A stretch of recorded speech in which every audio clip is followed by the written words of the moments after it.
What is going on, everybody? Welcome to Tapping Vegas, breaking down UFC 320, Magomed Ankalaev versus Alex Pereira. And actually, what I'm more excited for, Bobby, Merab Dvalishvili versus Corey Sandhagen. We're going to break down the 5 main fights for this card, give you the sides that we're on here. Bobby, last week there was a little bit of flip-flopping going on. I was actually the most accurate picker on our Tapology group, but then you took over the all-time leader at 61.6% in the pick prediction. So, guys, if you want to join us and be on the show, be featured down at the bottom left-hand corner, make sure you guys sign up for our Tapology group. Bobby, how are you doing today, man? We went up a little over 2 units on last week's card. Hopefully you guys follow us on socials. We posted out all of our picks over there.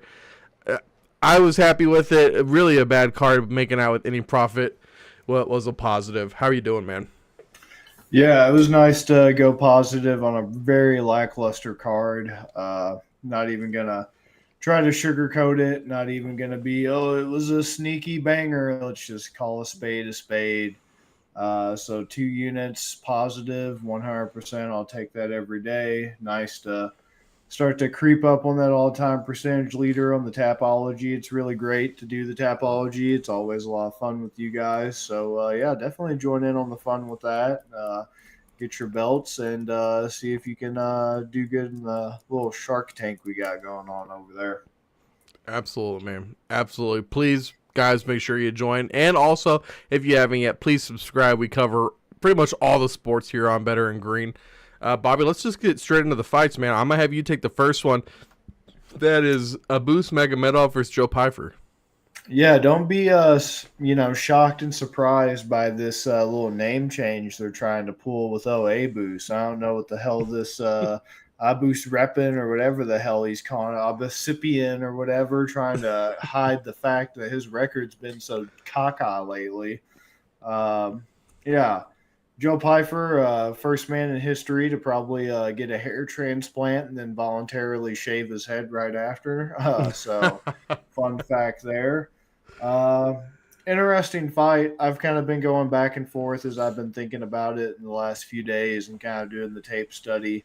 My main thing with Abus is just seems to have a questionable gas tank, especially in that Sean Strickland fight. Just look like, dude, how are you already gassed in the second round? I know Sean Strickland has some decent cardio, and that's definitely not an issue for him. And he pressures and he hits you with those little pillow fists, but it's a death by 1,000 cuts type situation. Right. Where he just paper cuts, and then, oh God, you got TKO'd by Sean Strickland. Come on, man. Yeah. But yeah, you got Joe Pyfer. I've said it on the show numerous times. We cover Joe Pyfer a lot. I really like Joe Pyfer.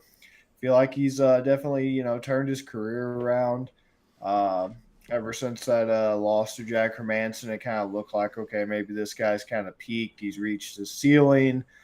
We might not, see much more development from him, but he really went on.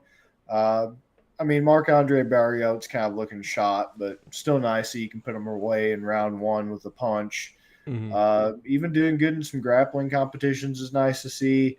The Gastelum fight was a little iffy, a little more back and forth than I wanted it to be, but all in all, unfortunately, this is going to be a card where you're not getting too many guys at pretty good odds. And this is the first fight we're covering that I'm not thrilled with these odds, but I can't really see a reason why I would disagree with them. You're getting Joe Pyfer, a guy who I feel like is just as well-rounded, power in his hands, good striker, decent enough grappler. At a minus 250 on the money line, you get Abus at a plus 205. It's kind of tantalizing to want to take Abus, but not enough for me to feel that confident in it. Hell, you can get Joe Pyfer by sub or KO, TKO, or decision and end up making some pretty decent plus money on all of those, actually. So I don't know. I kind of lean towards Joe Pyfer decision. It's a 3-round fight. I just think that Joe Pyfer, it's going to be primarily a striking match. Abus is just kind of your prototypical boring cardio kickboxer. He doesn't do anything special. Nothing he does really jumps off the table, jumps off the page.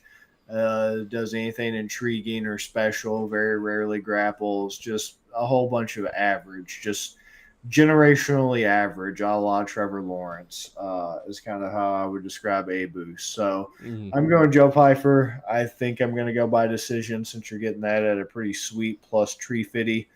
Always like my tree fitty. KO TKO is never out of the question. He definitely has more power in his hands than Strickland. But I'm curious to see what you have to say. Yeah, this is a method one that I really don't want to touch. I think because you went decision, I at minus 250, it's gonna be hard to take on the money line. I think I'll split that with you and take the KO at the plus 110. Because I feel like those are the two most common. I looked at doing the double method of that, the KO and the decision, and that was, I believe it's minus 200. Yeah, KO decision minus 200. That's if you do KO sub, it's minus 125. Sub decision plus 175. So definitely seems like it's going to be in that realm. So KO decision, we'll just split that one, and I think we'll call that a day for that fight. I don't know, man. Pfeiffer, he looked so good to start the fight against Gastelum, and then he let it slip away. And I'm worried that Abus could do the same type of thing to him. What do you think? You think that he's able to weather the storm, or does Gastelum just have that much of a granite chin?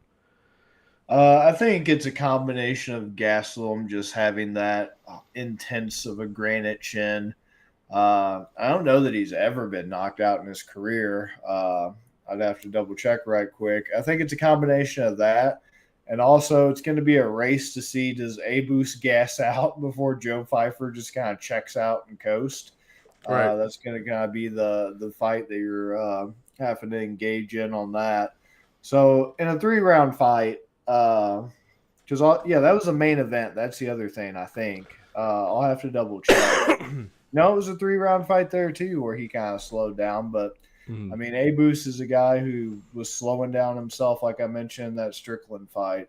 So I just think he'll be able to keep his foot on the gas enough. And Abus doesn't have a granite chin, like I just mentioned earlier. If you're getting knocked out and actually like not slept, but you're getting put on your ass by Sean Strickland, there's some major red flags there for damn sure.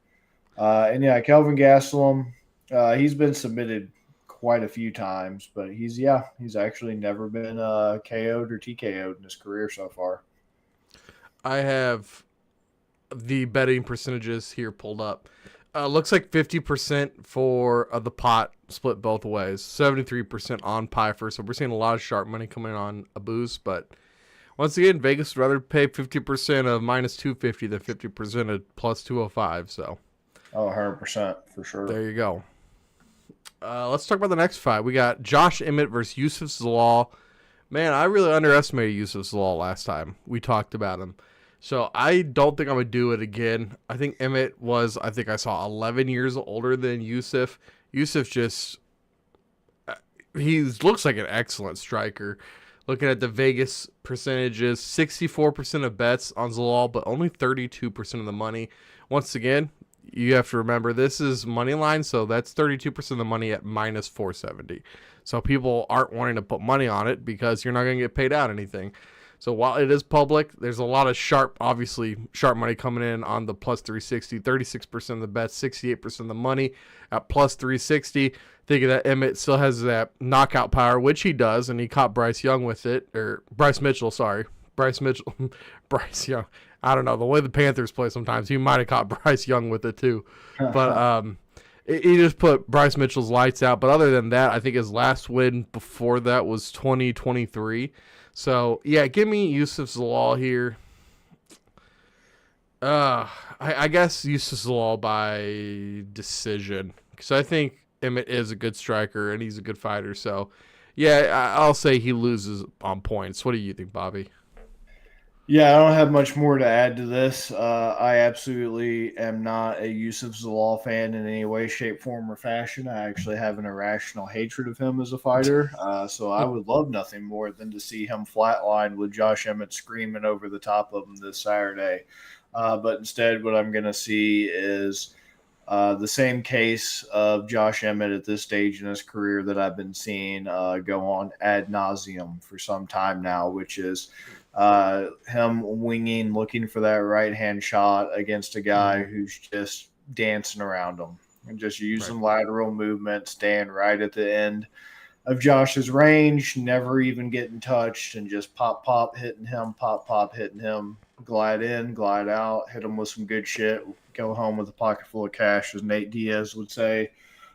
Except Nate Diaz actually would make it entertaining. This is not. This is not going to be entertaining. This is basically going to be to quote all the nerds and smug fart sniffing pseudo intellectuals out there, a violent ballet with a ballerina dancing around a guy who's just kind of stuck on a pedestal, unable to move and unable to extend his hands and get them where he wants. And just another 3-round, 15-minute snooze fest where Josh Emmett loses a decision that he never had a chance to win because he, for some reason, can't move. He's just like Yoel Romero, a golem, just frozen by the space-time continuum in the stone, and needs some sort of sorcerer, perhaps a warlock, to cast a healing spell upon them and lift the curse and whatnot. So, yeah, unless there's a Witcher in the audience, I don't think that's going to happen. You pretty much hit the nail on the head. And Vegas seems to agree as well because, I mean, hell, Yusuf's Law decision's a minus 200. So, insane. as you mentioned earlier, you can't really make money off this fight because it's shockingly predictable. Yeah, absolutely. Absolutely. And anything else, it just kind of feels like you're throwing your money away, doesn't it? It's like maybe something happens, maybe something different happens, but there's a reasons the law by decision is minus 200. This is one of those that Vegas is saying, hey, go ahead and take your shot where you want to take your shot, but we have a clear lean and we're going to guard against it. Exactly, and it's probably going to be the accurate one. Yeah. All right, Bobby, take the next fight away, man. Yuri Prohaska versus Khalil Roundtree. First big, interesting fight on this card. Big fan of Yuri. Been a big fan of Roundtree as well ever since he was on The Ultimate Fighter in 2016. Instantly was like, hell yeah, this guy, crazy story. Dad was a manager for Boys to Men. Was actually murdered when Khalil was very young, so he didn't really grow up with his dad. Was massively obese growing up at 400 plus pounds. Just on a whim, decided to go to an MMA gym with some friends, just kind of dicking around, trying to work out, lose some weight. Ended up being a professional fighter at the highest level. So very inspirational story. You could never tell the guy weighed that much. He's pretty much juiced to the gills, looking pretty thick, solid, and tight. Needs to keep us updated of his progress. But yeah, Yuri Prohaska, we already know what Yuri Prohaska is. Out there in the woods, kind of like MMA Aaron Rodgers, except without the hallucinogenic drugs. He's just getting high off vibes, no drug use needed. It's just all natural, baby. All he needs is a closet and no light source and no food and no water, no problem. Yeah, so I hate to say it, but this is going to be my first upset of the night, I feel like, because Prohaska is just so hittable, though, man. He's just so hittable is the biggest problem. He always says after every big loss that he's going to, try to train a little bit more serious. He basically reminds me of like a more successful, like, damn, I can't believe I made it this far, basically like version of Bryce Mitchell. He's doing the same craziness. He's out there beating up trees. He's out there lifting logs, and he's out there, sprinting around lakes and whatnot. But it's just like, what is kind of the actual, like, realistic? And you don't need to get crazy, right? Because some guys also get too crazy with it. And it's like, for all the, maturity of Sean O'Malley and all the good that it did him to get super crazy, realistic, and track every aspect of his life, from how much sleep he was getting to this to that. That's also a bit excessive, but it's like Jiri just really is insane for making it this far with just no plan, it seems like, just winging it, just doing whatever the hell he read in the Book of Five Rings and the Art of War. Yeah. And here he is.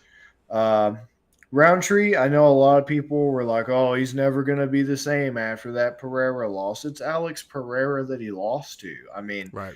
I think he's just fine. Uh, I mean, it's light heavyweight, so him being 35 isn't that much of a deterrent at that weight class, like it would be at a different weight class. He's still an amazing striker after getting beat up in the Thai clinch by Johnny Walker, going to Thailand, coming back, beating the hell out of Eric Anders. Just ever since then has looked like an entirely different fighter in a good way. Just very proficient. And I just have faith in him in this fight. Don't get me wrong. Like I said, I'm a huge Jiri Prochazka fan as well. And I could see easily this is my most conflicting fight. This is the one I can see going either way the most. So I definitely don't fault anybody for never counting Yuri out. But just, strictly off the odds I'm getting, I just feel like it's too good to pass up for the reasons I'm going to give you, and then we'll get your point on it before I get too long winded. But I think Khalil is powerful with his hands, with his kicks, and that's the things that Yuri struggles with. Like he struggles with the calf kicks, and Khalil Roundtree is going to definitely kick the hell out of your calves. He's going to kick the hell out of your thighs. Like just watch that fight with Eric Anders. Now Eric Anders could barely walk during the fight, let alone after it. You're getting Roundtree to plus 164, Prohaska at a minus 198 on the money line. I think it's Khalil's power. I think it's his distance control. I was a little concerned watching the Anthony Smith fight with Roundtree. I was a little concerned in like the opening of round one with how much Anthony Smith was kind of pressuring him.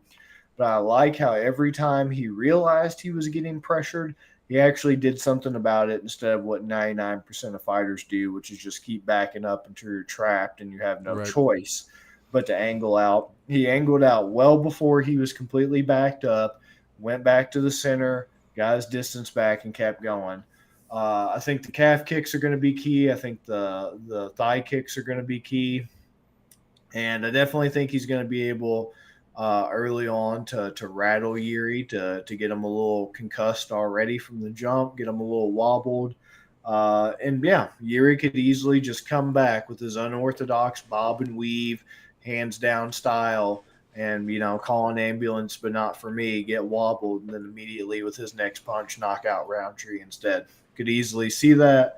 But with those odds on the money line alone, it's just a bit too tantalizing for me to want to pass up, especially knowing that Yuri struggles with calf kicks, doesn't check them, doesn't check thigh kicks, doesn't even try to really block punches at all or anything coming his way. I just think Roundtree still has enough left in the tank. I think he still thinks that he can be a champion, and that's huge for your mental state. To still have that self-belief. He's not writing himself off yet, which is great. And yeah, I mean, coming off that Jamal Hill win, a lot of people wrote him off for that. But I remember we made a lot of money off that decision, that Roundtree decision. Oh, yeah. That was like a plus 800 or something insane, and we called that. So you're riding that high of, outpointing over 5 rounds in a main event. Finger quotations, the superior striker, the superior boxer, and he just looked like he had nothing for him.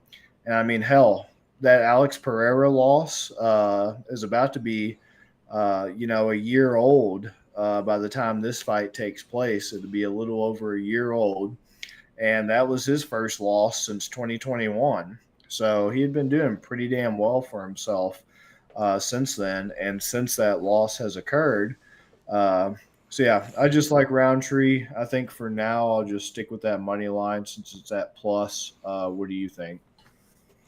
Yeah, I just want to say Tyler Fish comment. He's in the comments. He says best fight on the card for sure.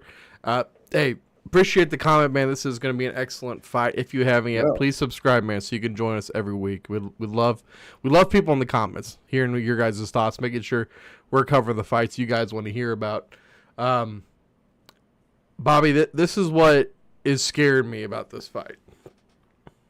I agree, Roundtree makes the most sense here, but we always talk about how the sharp money almost always comes in on the underdog. Part of that is just people wanting the value. The other part of it is sharps know the more plus bets you hit, the less you have to hit to be profitable. If you're doing the minus 120s, minus 140s, your hit percentage has to be pretty high to be profitable.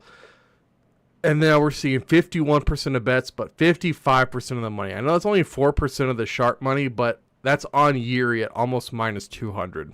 So that's telling me something there, that I feel like they know something, or it's just weird seeing it at that high of a number here. So, and it is the public side, but once again, this is split 51% to 49%. I think it could be a Yuri. If you're going to take Yuri, I don't think you can take money line, but it doesn't seem like he has a lot of routes to win this fight outside of KO, right? It seems like if this goes to 100%. a decision, it's going to be Khalil. Doubt neither of these guys really big submission artists, so I would go Yuri by KO, and even that's at minus 105. And it feels like a bad bet, but the fact that we're seeing the sharp money on Yuri here, it is concerning, confusing, and I think it's enough to keep me on him, because Khalil's looked great. Honestly, like this late career resurgence he's having, he's looked great. You and me have made a lot of money off of him. So now it's like, okay, Yuri, it feels like one of those things, A plus B equals C, right? It's like Khalil's beating some guys that you're like, I don't know how Yuri would do against them, but I think maybe Yuri gets something stupid done. And like Yuri's exactly that type of fighter that like he probably shouldn't win this fight, but he's going to go out and get a first round knockout. This over under is set at 1.5, so Vegas is expecting someone to go down. And that just kind of pushes me even further onto the Yuri side. Yeah, that's fair. I totally get it. I'm just going to stay with Roundtree just to be on the safe side. But, this is the most conflicting fight for me by far. Yeah, so at minus 105, and you're getting the plus 164 with the Khalil Roundtree. Yeah, where this is either going to be a wash or we're going to make some money there. So I'm fine with those picks. Let's talk about the one I'm most excited for. That's Corey Sandhagen versus Merab. Man, nobody. Is it fair to say nobody's weaponized cardio like Merab before? I mean, I know people have, but it just doesn't seem like it's ever been as effective as Merab does it. It definitely feels like it hits different for sure. Yeah, and maybe that's just recency bias, but I just feel like the dude is so good. Minus 410. I mean, it feels right. You could put him at minus 600. I think it feels right. Corey Sandhagen's here because he's already beat O'Malley twice. He's beat Umar Nurmagomedov. And Umar, my question going in was, Merab's such a good... Yeah, Tyler says nobody's done it like Merab. He's on the same boat as us. Umar, I feel... I was going to say is the better wrestler. I was going to say maybe he has the better wrestling partners than Merab did, and it comes from obviously the Nurmagomedov line. So all those guys over there in Dagestan, great wrestlers. So I thought, you know what? Maybe Merab's going to have difficulty with him. His cardio was so crazy. He was a better wrestler that day, man. It's just so good. Oh, man. Against Corey Sandhagen, it just feels like this is the guy that was available, right? Like, you have to give Merab somebody. He's already beat the other top dudes. And me and Bobby are Sandhagen fans. Like, this is not Sandhagen hate one bit. I picked against Merab with the first Sean O'Malley fight, and I learned my lesson. I'm like, I'm not picking against... Well, actually, that's not true because I picked against him with the Umar. But after the Umar fight, I really learned my lesson. I'm like, I'm not picking against this dude anymore. I at minus 410, it's hard to take money line here. I don't know how you do it. 88% of the bets, 88% of bets, 81% of the money. So super public. All the money's pouring in. Once again, you get that sharp money on Sandhagen just because he's the underdog here. Yeah, Tyler sees this 50-45 or 50-44 from Rob. Yeah, I agree 100%. Yeah. So this feels like that's exactly where I was going with this. This feels like it's going to be a decision, which he subbed O'Malley, and I mean, he looked awesome. You called that. You called the sub versus O'Malley, and I believe we won that with plus 900. I think it was plus 900. Yeah, that was insane. I think I'm just gonna go dude. We're up by decision minus 250. Vegas is not letting you make money on this freaking card, man. No. I mean, Rob by KO. He's kind of a pillow-fisted guy. I mean, if you could have anything quote-unquote bad to say about Merab, is that he doesn't have a ton of power, but I don't really want to take him by submission plus the 900 since I believe he didn't have a submission win, so I find it hard to believe that he's going to get submissions in back-to-back weeks. Can he do it? I think he can, but unfortunately, it's zero value. But I think I have to go Merab by decision at minus 250. What do you think? Yeah, I think this is pretty fair. You've heard me complain on this show ever since the Sean O'Malley rematch. The days of me milking the Merab money line are long gone. He's no longer an underdog.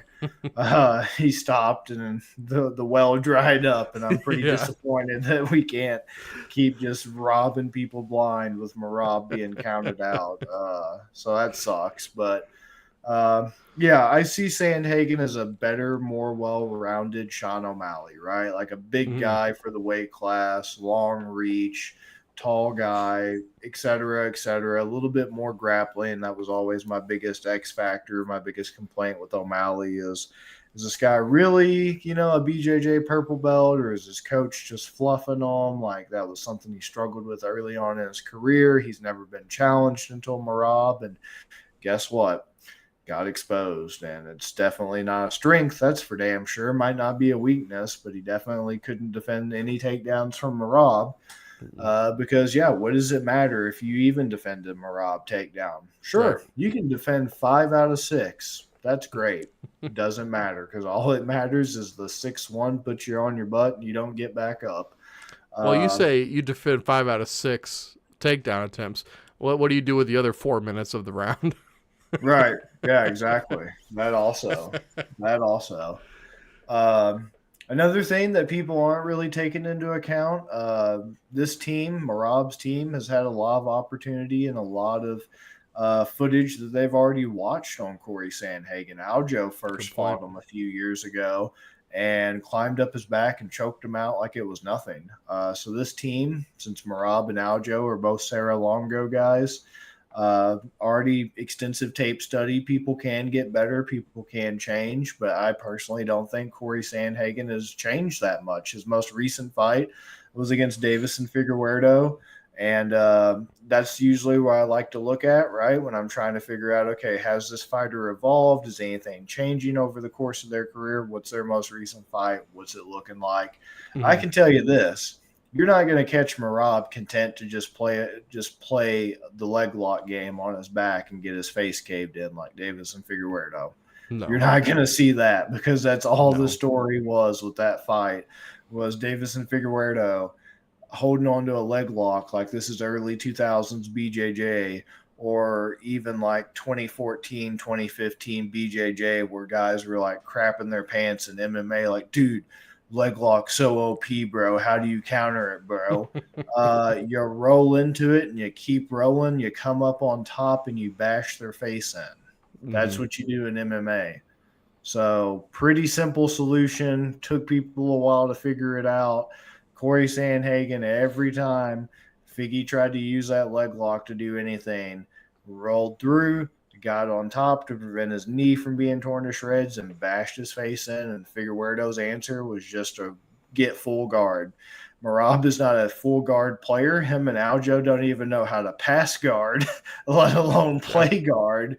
It is all high amplitude, constant cardio, in your face, takedown, one takedown after another, after another, after another. And it doesn't matter how many times you get up, doesn't matter what you try to do. You can't run it, cry, dread it. It still comes for you. Doesn't matter. Yeah. So yeah, it just like you said, you hit the nail on the head. It just feels like, all right, this is the closest thing we can get, right? They haven't fought. People are a little intrigued. It seems like a fresh matchup. Corey's one of the best guys in the division. Sure, why not? But I think the outcome's going to be the same. I just really think there's no way out of this for Corey Sandhagen. And I feel that way to the point where I might be coming back to this for the haymaker. For now, I'll just be going Merab decision as well. But I'll have to see. I'll have to revisit this. But yeah. This fight's a good fight, but I would be shocked if Corey had anything to offer at all. Yeah. And also I wanted to point out here, we were just talking about how the Yusuf Zalal fight was a minus 200 decision. If you're looking at the over-under, that's 2.5. It's at minus 298. Man, the Merab fight is over 4.5. That's minus 360. That is a huge number for an over. Yeah, it's just insane. Tyler in the comments, Corey Sandhagen is fried. Sandhagen is going to switch stances at range, throw a Hail Mary, flying knees, and subs. Agreed. Yeah, that's all he can do. Because people are like, he stance switches. Okay, Sean O'Malley stance switched. He throws knees. Right. Okay, Sean O'Malley like knees. Sean O'Malley like flashy kicks. This really feels like just a more well-rounded Sean O'Malley 2.0. That's all it is. Just a little bit different O'Malley. O'Malley with a different skin that you paid for. Different Fortnite skin? Is that what you're saying? Yeah, just a different skin on him. Alternate costume O'Malley. Put a beanie and a beard on him. Is he going to emote? Beard. Dude, he might emote when he gets knocked out on his back throwing up gang signs. Tua Tagovailoa getting suspended by the commission for taunting. Bobby, take away the main fight of the night, man. Magomed Ankalaev versus Alex Pereira dos, or deux, if you speak French. Yeah. Another fight. Chama. Great fight. Don't really see the outcome changing. I was absolutely shocked. I rewatched the first Ankalaev Pereira fight yesterday because I was like, I don't really remember it too well. I'm kind of clouded in my estimation of what happened by other people's views. Pereira had nothing. I was shocked that at no point over the course of that 5 rounds did Pereira really ever have anything for Ankalaev. Nope. And Ankalaev didn't even really shoot.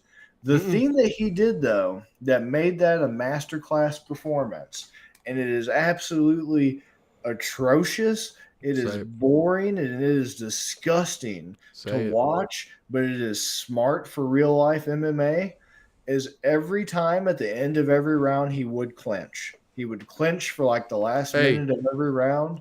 Pause real quick. Put him against. What's he clinching? Hey, the boys are here, Bobby. What's he clinching? He's clinching Alex Pereira, man. He's holding that man tightly up against the cage, whispering sweet nothings into his ear. So the key for Ankalaev in that fight that shocked me, his movement, his angles, his feints, his leg kicks. Did not expect the dude to use all those things, and it was just a masterclass performance. Every time he got kicked by Pereira, of course, Joe Rogan in the commentary, we know how bad he's been lately. Oh, he's hurt. Oh, that leg's torn up. Oh, that leg is going to have compartment syndrome. It's going to get amputated later with no morphine, like this is a Civil War hospital. Oh, man. Oh, man. The next leg kick, it could blow out his tendon right across and spray everybody in that front row with a gallon of blood. Didn't even matter.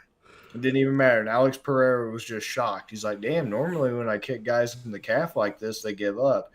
And it's like Ankalaev just kicked them back. And then when you do that to people at calf kick, it is kind of hilarious how often it just shuts their brain down and they have no plan to counter you countering them. And they're just like, damn, I didn't plan for that. So that, and like I said, at the end of every round, the last minute, I was shocked he didn't try to shoot a takedown. He didn't do anything except just clinch and hold up against the fence. And here's the thing, people were complaining and they made me think that was a closer fight than what it was, which is another reason why I had to go back and rewatch it. People were complaining about the significant strikes because there were a few rounds where Pereira had outlanded Magomed Ankalaev. Keep this in mind. Judges don't see that. That is the stupidest thing that they ever show on a broadcast because that's only for the audience at home. The judges, to my knowledge, unless the rules and all that have changed, the judges themselves that are sitting ringside don't have access to that, which has been one of my main complaints about scoring and the rule set in MMA, is judges don't see the significant strikes, but people at home who have no impact on the fight do. That just sounds like, why would you not let judges have access to that? So their statement piece, if you want to call it that, was the clinch, was the control time or whatever, and the aggression. The aggression and the forward movement. At one point, they flashed the stat across the bottom of the screen that had like the forward movement, and it was so heavily in favor of Ankalaev. And that actually, the aggression or whatever you want to call it, that actually is a scoring criteria, and that is something that they can default to if they feel like everything else is too close for them to be able to actually like give you, you know, a score based on strikes or damage. Even though, don't get me started on the damage criteria part and all that. I'll be here all night. But what I'm saying is, that also played a heavy role in it, and that's actually a scoring criteria, the aggression as the forward movement exemplifies it or whatever, that the judges were like, well, this is pretty damn close. The little bit of clinch is whatever, but I guess if, you know, you're forcing us to make a decision, that forward movement always being the advance or the aggression, I guess, is kind of what really sealed the deal on most rounds for Ankalaev as well. This is just me extrapolating and interpreting the scores and how the judges potentially could have made their decision, because other than judge analyzer, there's no way for me to know what the judges were thinking, and there's no way for them to explain what they were thinking to us without them using a tool like that. So I'm just having to try to, you know, put myself in their heads, and that's the, you know, conclusion I've reached. And I don't see that changing in this fight. So that's a long way to say what can change. Because Alex Pereira, that was what surprised me the most. That whole fight was exactly what Alex Pereira wanted, a striking match over a whole 25 minutes with no takedown attempts and very minimum clinch, very minimal grappling. That's it. And he still got beat at what he's supposed to be the best at, what he is a world-class, world champion kickboxer at. And Magomed Ankalaev went toe-to-toe with him, playing his exact game. And you expect that to change? What if it changes for him? What if he comes out and he does go grappling heavy this next fight? Then that's screwing Pereira. Because what's Pereira going to do? Is Pereira going to suddenly be the wrestler? Oh, you're a wrestler now? Yeah, how's that going to work out? You know, that's not going to happen. He's not going to come out. Yeah, he's not going to come out. So, yeah, as the kids say, I just think Pereira lost a lot of aura with this fight.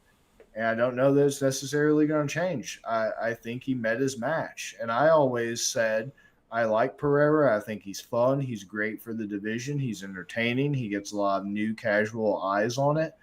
I thought a grappler would be his Achilles heel. I thought he was being shielded and protected from him. And I thought Ankalaev would be that grappler. And it's like he didn't even have to be. He didn't even have to grapple to beat him. So imagine if he did. If he did pull that out of the well house and did go to it, it would be even worse. So, yeah, I think he's just met his match, unfortunately. Ankalaev's not exactly the the smoothest operator and the most fun guy to watch. But like I said, he completely nullified the game the other dude wanted to play, and I gotta give him massive props for that, because that is highly impressive in MMA to engage with a guy whose power and his strikes and that left hook put fear into a lot of people. And he wobbled Pereira. Pereira never wobbled him. There were a few times he had Pereira on I can't say it, it's not socially acceptable, it's an outdated phrase, so I don't want to get censored, but had him on a out of character alternative lifestyle street. Let's say that. It's a word that starts with a Q. I'll let you extrapolate. I mean, yeah, you got Ankalaev is minus 285, Pereira at plus 230. Yeah, I'm not disagreeing. Yeah, you're not getting any money off this. Ankalaev KO, TKO plus 215, decision plus 130, sub plus 1,000. I don't even know. I might just have to go money line. Or actually, I'll probably go decision. I'm leaning towards decision. What do you think? Bro, this one is... I know which side I'm on, but as far as like a method, I don't know how I'm going to attack this fight. Because I agree with you. One of those things that we've talked about and we've seen it before is it's like the aura farming, right? You just go and you beat these dudes, but they're hesitant because they don't want to get into striking matches with you because they know that Pereira can take their heads off. If you're not scared of Pereira, he's an extremely one-dimensional fighter, and that's exactly what we saw. He was able to be held against the cage. Bobby, what happens? What's the saying? If one man can hold you down, two men can. What was it? 2 men can give you a Glock dookie. yeah. We'll say that. We'll say that's what the saying is. But yeah, that's all I did. He held him up against the cage. That's all he needed to do. Doesn't really feel like he needs to do anything different in this fight. Right now, the betting is pretty close. 55% of the money, 55% of the bets are on Ankalaev. This, I don't think is surprising. 30% of the money. 45% of the bets are on Pereira, and he's getting 70% of the money. Once again, one of those things, Vegas is not going to want to pay out 70% of their money at plus 230 for this fight. Once again, it's the headlining fight. So this one and the Merab fight are they're the big money getters, right? They're the big names. The dudes like us are betting on the Yuri and the Yusuf Zalal and Joe Pyfer fight, but just the common Joe that's scrolling through DraftKings. By the way, if you don't have an account with them, please use the code on our website, bettergreen.com. Get I think $300 in bonus bets. So make sure you guys head over there. But Bobby, it's just that they're gonna have all their money wrapped up in these fights. It's hard to see 70% of it going to the plus 230 bet in Alex Pereira. What could Alex Pereira have really improved on? One of those things, too, that when we were watching, and we saw it with the Sean O'Malley and Merab fight, these guys that are really good strikers, they come in, and I don't like betting on the kill shot, because sometimes it just doesn't come.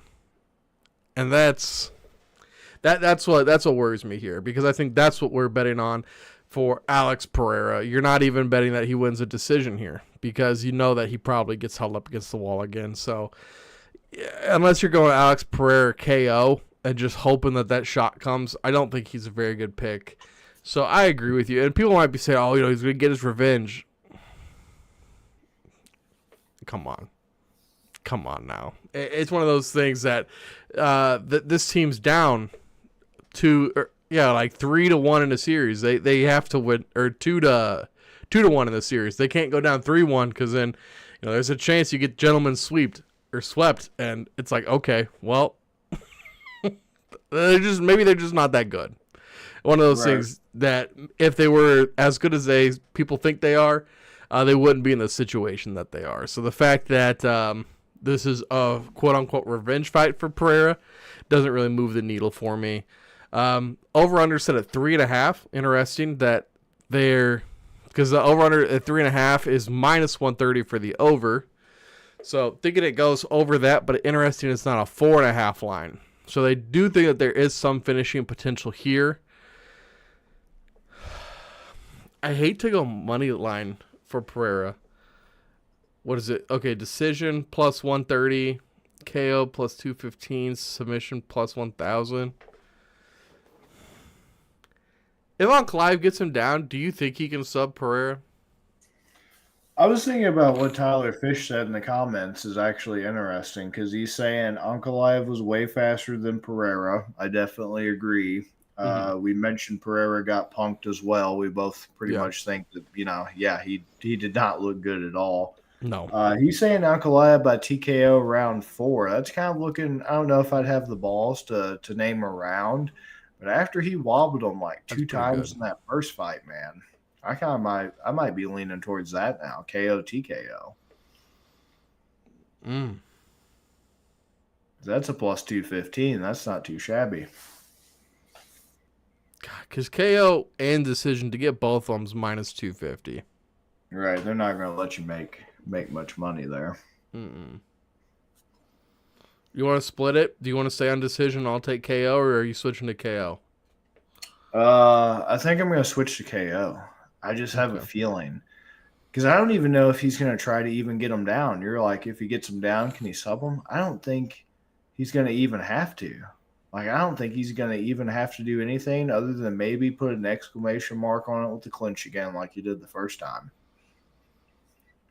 I just really think that's going to screw with Pereira even more if the second fight, it's like he comes out and he still stands with him and you still can't hit him. Imagine how much of like a mind game that's going to be. Right. Because also there was somebody on social media that said if Magomed Ankalaev's name was like Jacob Jones or something, everybody would think he's like one of the best kickboxers in the world after that last performance. But because it's Magomed Ankalaev, he's like stereotyped as a wrestler, and it's like he doesn't really wrestle that much, actually. No. Like he's got it if he needs it, but he surprisingly is like a pretty serviceable kickboxer.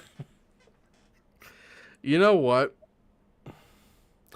I can get the submission or decision at minus 105. Ooh, that's not bad. It's not terrible. I don't know why, man. It's like the submission is just calling to me. And I don't know if it's just because it's that plus 1,000. But I'm like, man, I can see if he drags him. Like, if Pereira's going to get frustrated in this fight if it goes the way the first one went. And if he could drag him down,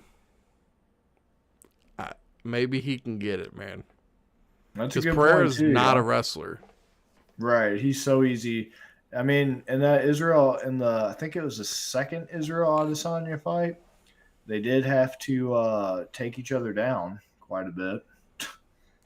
It was very sloppy and disgusting, but do I put my balls on the table? Yeah, Magomed isn't a submission guy, but you never know. Exactly. That's exactly what the books are saying here too. I don't know. Why am I being like this? I just want to put my nuts on the table with the submission. Although I know it's not a good pick. If you feel it in your plums, man, you feel it in your plums. You got to go for it sometimes. Then the only thing with you covering submission and decision and me taking KO, then at that point, I mean, famous last words, all he has to do is win. But Right. Well, I'm saying even just axing the decision. See, if I take the decision, that's a smarter bet for us both. Because then we get the plus 130 or we get the plus 215. But I do agree with you. If you just want to do straight sub, that's cool. Because I do feel like now it is going to be like Pereira's already in his head. And Magomed, I feel like Magomed just has to make it past round one. If he can survive round one unscathed, that's going to be a huge blow to Pereira's confidence. That's really going to be like a demoralizing thing of like, all right, I still can't beat this guy after 5 minutes. Like, hell, this sucks, right? Right. So I think, I don't think it's crazy if you do sub and I do KO, then at that point, if it's a decision, then whatever, but I'm going to look on it real quick. He's got 0 submission wins, too. I mean, that's how Marab was. And I That's just felt like he was going to have a sub. that's exactly what I'm saying, man. Fuck. Marab had been subbed, but he never had subbed somebody until that That's O'Malley it. fight. That's it. She's got one sub loss and Hmm. 0 sub wins. And that was that freak of nature, literal last second loss to Paul Craig. Oh, it was Paul Craig. You're right. I Yeah, forgot about the that. triangle from Paul Craig. So it's going to come Um, full circle. I'm gonna He's be. got to sub somebody. I know, man. Gosh. It's the only way he breaks the curse and Paul Craig's soul can be untrapped. Before Paul Craig retires, he has to sub somebody.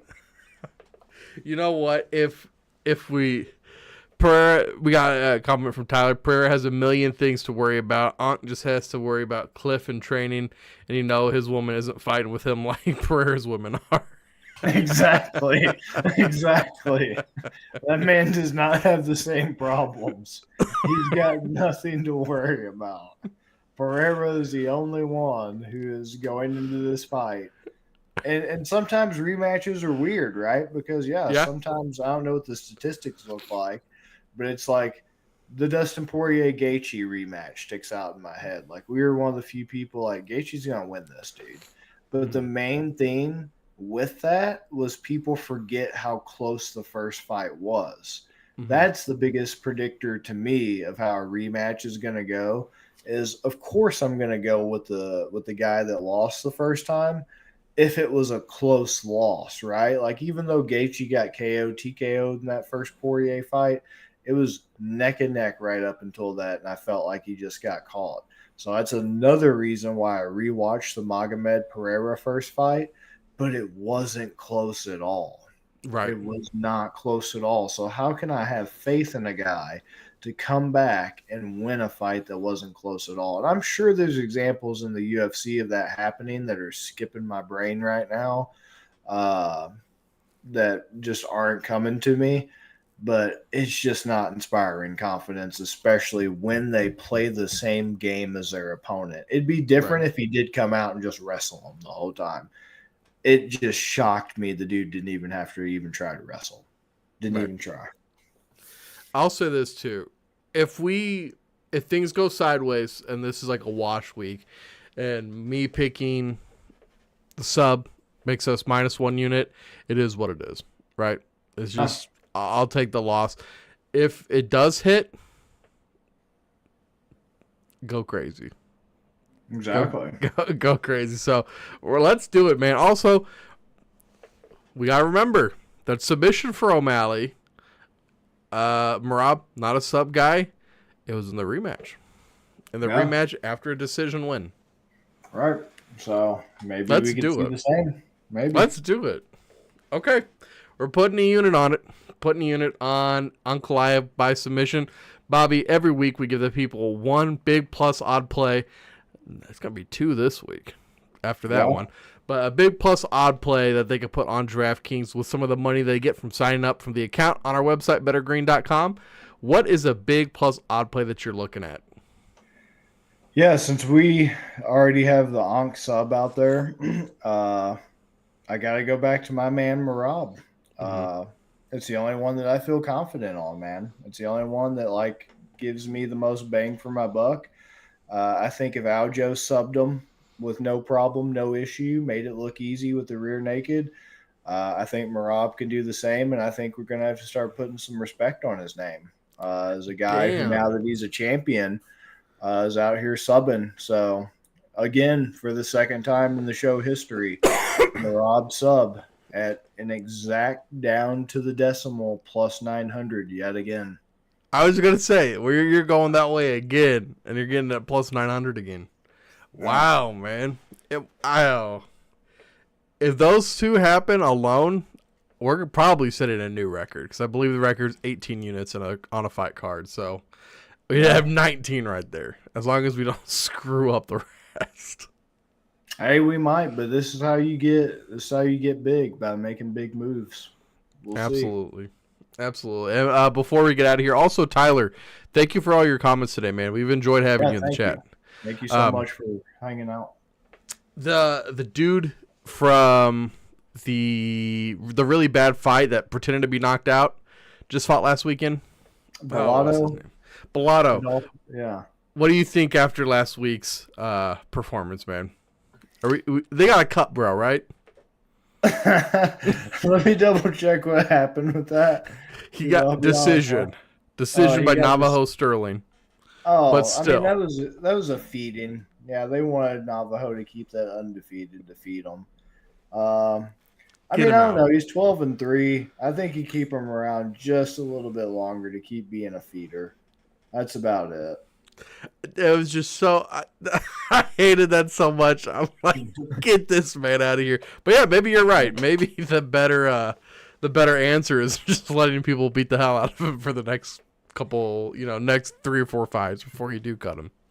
Yeah, that's what the UFC, unfortunately, in this day and age is doing a lot of. It got extreme. It all started back with Greg Hardy and bringing a guy who was cut, back just for one fight with Greg Hardy, gets knocked out in the first round, then you cut him again. It's just disgusting. Yeah. Hey, Bellato's getting Chama next off a loss. Yeah. Looking for it. Imagine faking being coded against Paul Craig. That's a good point. You're faking out against a guy who's not got power, and you're selling it. That's true. That was great. Hey, they'll send you to the shadow realm if that's what you want so badly. Right, exactly. You don't have to fake it. They'll gladly set you up. I'm kind of surprised Sterling didn't do it because that's what they were doing with Navajo Sterling. They were like, this is going to be a nice little highlight reel for them. Yeah. So I guess Bellato didn't get the message beforehand. I guess he didn't think the payoff was worth it. Hey, man, take the dive. Nah, this ain't enough. Yeah. Tyler in the comments, imagine having a fake being colded against Paul Craig. Yeah. Yeah, it's like, of all the people, it's like, oh, God, Paul Craig. Mom's coming home. Pretend to be asleep. Yeah, I hear coming down the hall quick. He's Ngannou TKOs people. When Paul Craig hits them, they start grappling the ref. That's good. Guys, next week we got Charles Oliveira versus Matias Gamrot. Once again, we do these every Thursday, starting at 8 o'clock. These are a little later than our other 2 shows.